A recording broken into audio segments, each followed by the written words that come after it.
Welcome in our सी वाला channel. आज हम क्या करने वाले हैं, इंडियन पॉलिटी जो चल रही है हमारी, ठीक है। इसके हमने जो बात करें तो 53 क्वेश्चन कंप्लीट कर लिए थे। ये हम आर्टिकल के बारे में पढ़ रहे थे, अनुच्छेदों के बारे में पढ़ रहे थे कि कौन सा मौलिक अधिकार से रिलेटेड हो सकता है। क्वेश्चन 50 और निम्नलिखित में से कौन से अनुच्छेदों में समता का अधिकार का प्रावधान है? अनुच्छेद 14, अनुच्छेद 19, अनुच्छेद 20, अनुच्छेद 21। तो ऑप्शन ए राइट होगा, अनुच्छेद 14। भारतीय संविधान में ऑप्शन ए राइट हो जाए, ठीक है। क्या राइट होगा यहाँ पे? ऑप्शन ए राइट होगा। वैसे देखा जाता है इसमें ये समता का मतलब इसमें बात करते हैं तो ये ऐसा आर्टिकल राइट टू इक्वलिटी के अकॉर्डिंग हो सकता है। भारतीय संविधान में समता का अधिकार मौलिक अधिकारों के अंतर्गत अनुच्छेद 14 से 18 के मध्य प्रावधानिक है, जिसमें विधि के समता का अधिकार होता है। अनुच्छेद 14 के अंतर्गत प्रावधान है। क्वेश्चन 55 है, भारतीय नागरिकों और विदेशियों दोनों को प्राप्त है राजनीतिक रहित मौलिक अधिकार है, सिविल अधिकार है, विधिक अधिकार है। तो यहाँ पे ऑप्शन है विधिक अधिकार। भारतीय विधिक अधिकार नागरिकों को विदेशियों दोनों को प्राप्त है। राजनीतिक एवं सिविल अधिकार जहाँ केवल नागरिकों को ही प्राप्त होता है। यह कथित है मौलिक अधिकार ही सभी नहीं है। मौलिक अधिकारों विदेशियों दोनों को ही प्राप्त होता है। क्वेश्चन 56 है, में से कौन सा मूल अधिकार केवल नागरिकों के लिए है? जीवन स्वतंत्रता अधिकार है, धर्म स्वतंत्रता अधिकार, समानता का अधिकार है, अभिव्यक्ति का अधिकार है। यहाँ पे अभिव्यक्ति आएगा। भारतीय संविधान में मूल अधिकार केवल भारत के नागरिकों को अनुच्छेद 15, 16, 19 और 29 में प्राप्त है, ठीक है। और यह अनुच्छेद 19 में वर्णित दिया गया है, जो अभिव्यक्ति का अधिकार है। क्वेश्चन 57 है, किसी धर्म विशेष के संवर्धन के लिए करों के भुगतान की अनिवार्यता के लिए मुक्ति की गारंटी दी गई है। अनुच्छेद 25 द्वारा, अनुच्छेद 26, अनुच्छेद 27, अनुच्छेद 28। तो ऑप्शन सी राइट हो जाएगा इसका, अनुच्छेद 27। देखिए संविधान के अनुच्छेद 27 के अंतर्गत किसी भी व्यक्ति को किसी विशेष धर्म की अभिव्यक्ति के लिए अथवा संवर्धन के लिए करों की अनिवार्यता से मुक्ति गारंटी दी गई है, और अथवा इसे उस उद्देश्य के लिए कर देने से बाध्य नहीं किया जा सकता। क्वेश्चन 58 है, अल्पसंख्यकों में हितों की सुरक्षा के पर किस अनुच्छेद के विचार किया गया? अनुच्छेद 14, 19, 29 और 32। तो यहाँ पर ऑप्शन सी 29। संविधान अनुच्छेद 29 के खंड 1 और 2 को अंतर्गत अल्पसंख्यक वर्गों को हितों को सुरक्षा पर विचार और प्रावधान किए गए हैं। क्वेश्चन 59 है, भारतीय संविधान का कौन सा अनुच्छेद है वो असमानता का उन्मूलन करता है? 14, 15, 16 और 17। तो ऑप्शन आएगा डी राइट हो जाएगा, 17। संविधान के अनुच्छेद 17 के अनुसार असमानता का अंत किया गया है तथा किसी भी रूप में उसे उपजी नियोक्ता को लागू करना और अपराध माना गया है, जो कि विधि के अनुसार दंडनीय भी होगा। इसी अनुच्छेद के अनुसंधान में असमानता अपराध अधिनियम 1955 के अधिनियम ऐसे किया गया है। 1996 में संशोधन के उपरांत एवं सिविल अधिकार संशोधन अधिनियम 1955 के तहत नाम से जाना जाता है। क्वेश्चन 60 है, इनमें से कौन सा मौलिक अधिकार नहीं है? समता का अधिकार, शोषण के प्रति का अधिकार, हड़ताल का अधिकार, धर्म की स्वतंत्रता का अधिकार। तो ऑप्शन सी राइट हो जाएगा, ठीक है, हड़ताल का अधिकार। भारतीय संविधान में समता का अधिकार अनुच्छेद 14 से 18, शोषण के विरुद्ध अधिकार अनुच्छेद 23 से 24, धर्म के स्वतंत्रता का अधिकार 25 से 28 के तहत मौलिक अधिकारों में शामिल है, जबकि हड़ताल का अधिकार मौलिक अधिकार नहीं होता है। क्वेश्चन 61 क्या दिया गया है? कतिपय मौलिक अधिकार नहीं है दिवालिया व्यक्तियों को, विदेशियों को, असाध्य रोगों के अपराधग्रस्त या फिर राजनीतिक पीड़ितों। तो ऑप्शन ये आएगा विदेशियों को।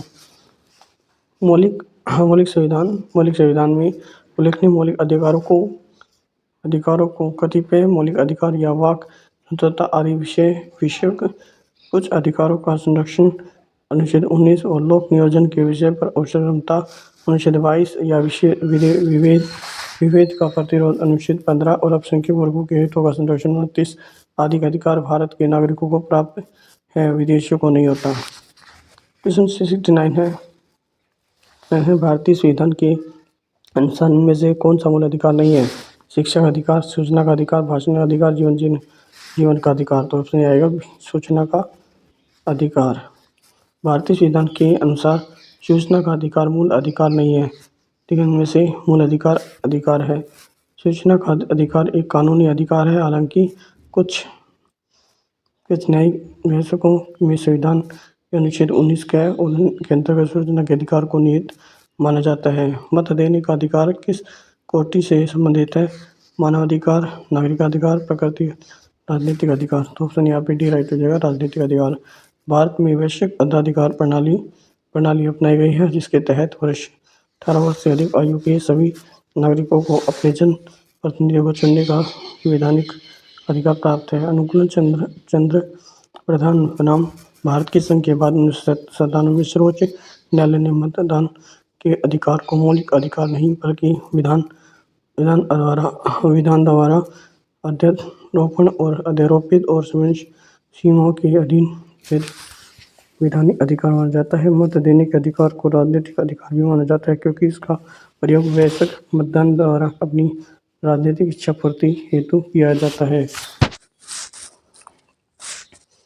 क्वेश्चन 64 है, इनमें से कौन सा एक राजनीतिक अधिकार है? कार्य का अधिकार है, शिक्षा का अधिकार है, व्यक्ति का अधिकार, मतदान का अधिकार। तो आएगा ऑप्शन डी, मतदान। क्वेश्चन 65 है, मूल अधिकारों से संबंधित मामला इनमें से कौन सा है? गोलकनाथ बनाम पंजाब 1967 है, पश्चिम बंगाल बनाम भारत का संघ है 1963 है, शर्मा बनाम 1959 या बम्बई राज्य बनाम बलसारा 1961। तो ऑप्शन ए राइट हो जाएगा, ठीक है ना। गोलकनाथ बनाम पंजाब राज्य 1967। दिए गए विकल्पों में गोलकनाथ बनाम पंजाब राज्य मामला 1967 मूल अधिकार संबंधित है। इसमें सर्वोच्च न्यायालय द्वारा मूल अधिकारों को संसद की संविधान संशोधन की शक्ति से ऊपर है। अब हम देखिए नीति नैतिक तत्व देखेंगे। मोस्ट इम्पोर्टेंट पॉइंट है, भारत में नियोजन अपने उद्देश्यों और सामाजिक परिसरों, सार्वजनिक नीति और राजनीतिक के निर्देशक सिद्धांत मौलिक अधिकार में करते हुए किससे प्राप्त होता है? राज्य के नीति निर्देशक सिद्धांत, ठीक है। भारतीय संविधान में राज्य नीति के निर्देशक सिद्धांतों को किस देश के संविधान से लिया गया है? आयरिश संविधान से। किससे? आयरिश से।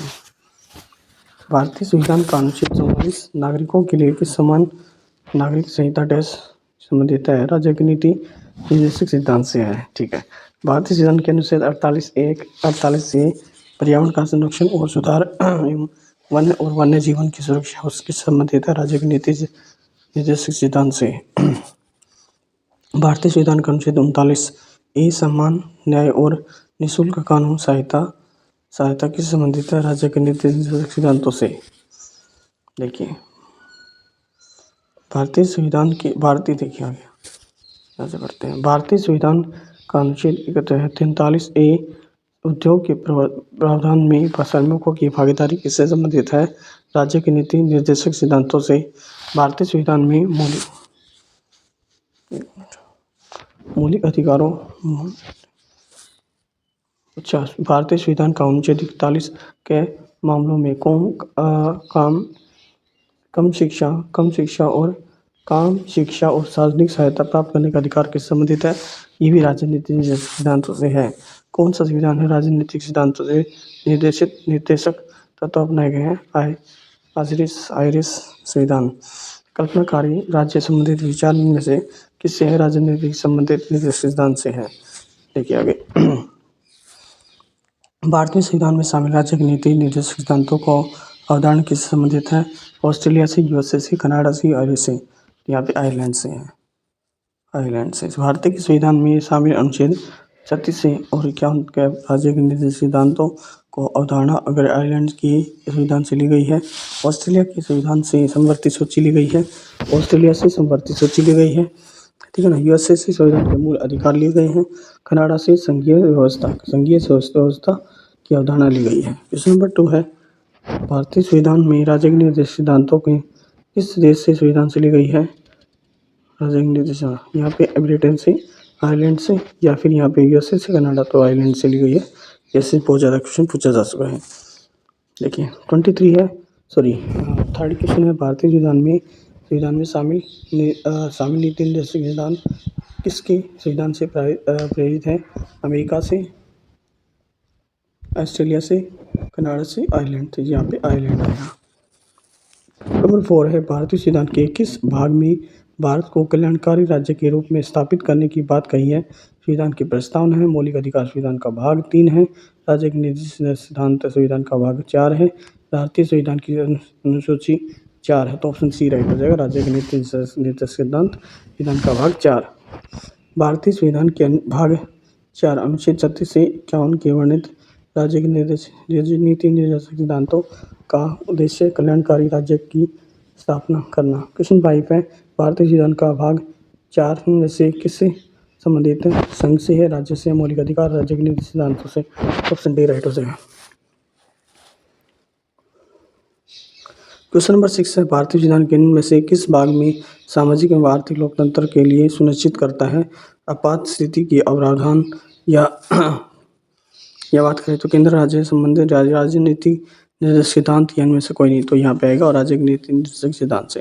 ठीक है, भारतीय संविधान की प्रस्तावना में यद्यपि सभी नागरिकों सामाजिक, आर्थिक और राजनीतिक न्याय का संकल्प है, तथापि सामाजिक और एवं आर्थिक न्याय सुनिश्चित करने और प्रावधान के संविधान के भाग 4 में प्रस्तुत भारतीय राज्य के नीति निर्देशक सिद्धांतों के अंतर्गत प्रस्तुत किए जाते हैं।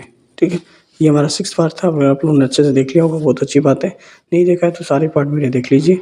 ओके, मोस्ट इंपॉर्टेंट क्वेश्चन है और दोबारा रिपीट होंगे और ये जो मैंने डिटेल दी गई है इसको जरूर पढ़ लेना अच्छे से, और यहाँ से क्वेश्चन आएगा। ठीक है, वीडियो को पॉज कीजिए और एक बार रीड कर लीजिए खुद से और अच्छे से सुन लीजिए। Okay, thank you for watching my video. Like share and subscribe my channel.